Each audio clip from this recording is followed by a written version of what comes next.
Well, let's listen into a press conference that's happening live right now. This is with Eylon Levy, who's a spokesperson for the Israeli government. Fearful for both their physical well-being and their mental health. Survivor, 84-year-old Ditza Hyman, has described Hamas's treatment with those paltry food provisions as starvation. An 84-year-old woman, starvation. Danielle Aloni abducted with her for the release of all the remaining hostages, women and men, young and old, civilians and soldiers. It is only unrelenting military pressure combined with intense diplomatic efforts that has secured the release of those 110. There will be no one left behind. We will continue fighting to bring back the remaining 137. None of us are free till all of them are free.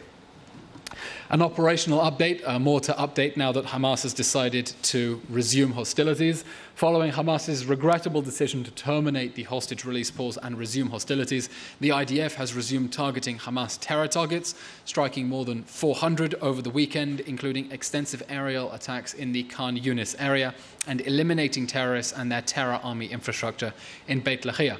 Since the start of the war, the IDF has located 800 tunnel shafts and destroyed 500 of them, in addition to many miles of tunnel routes under civilian areas.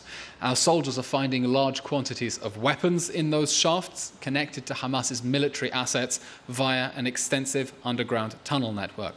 Many of those shafts were found inside or nearby civilian structures, including schools, kindergartens, mosques and playgrounds, and the IDF has already released footage of one of those tunnels located on the grounds of a school, a clear crime against humanity and cynical exploitation of civilian infrastructure.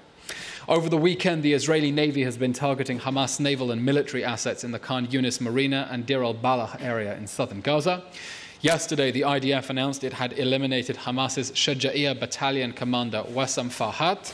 Farhat was responsible for the killing of 6 IDF soldiers during Operation Protective Edge in 2014 and sent Hamas Nukba terrorists into kibbutz Nahal Oz and the Nahal Oz IDF post on October 7th, bearing direct responsibility for the atrocities there. He was also one of the masterminds of the Mechinat Atzmona 2002 attack, killing 5 Israeli civilians, and the anti-tank missile terror attack on a civilian bus in Nahal Oz in 2011, killing an Israeli child. Taking out that terrorist there, a reminder of the enduring threat that Hamas has posed to the people of Israel, not only on and since October 7th, but in the 16 preceding years of its reign of terror inside the Gaza Strip. An update from the northern border. Today, an anti-tank missile was launched towards an IDF vehicle in the area of Beit Hillel. Several IDF soldiers sustained light injuries as a result of the shrapnel, and the vehicle was damaged. In addition, several launches in the area of Mount Dov and Iftah were identified, some of which fell inside Lebanese territory. IDF artillery has been striking the sources of the fire. That brings us to the end of today's update, and we'll now take your questions. Thank you. That's Eylon Levy, who's a spokesperson for the Israeli government, giving a daily situational update on the military operation there in Gaza.